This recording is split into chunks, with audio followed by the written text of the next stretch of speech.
most of your students, and even you maybe when you were learning and maybe still enjoy, side angle pose right down to the floor and then the arm up alongside the ear. That would not be greatly safe for an osteoporotic hip or a hip that has, say, a worn cartilage or arthritis. There's a lot of pressure on the hip, or if you want to avoid worn cartilage or arthritis, or if there is, for instance, calcification of the joint, or any joint. If there's calcification, we don't want to go too full into range of motion.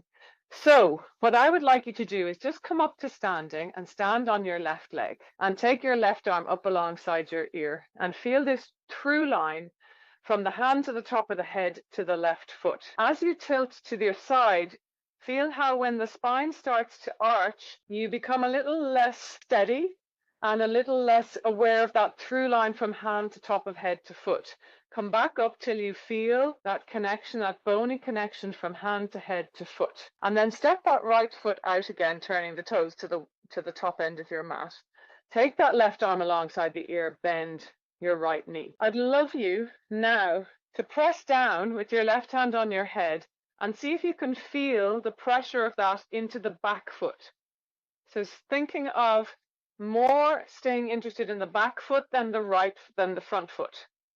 And keep your hand on your head pressed down.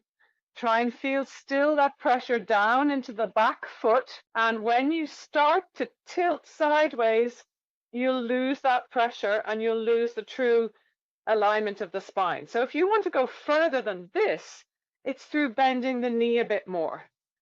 Rather than striving for the ground with the hand and the head, we're staying really strong and true through both feet.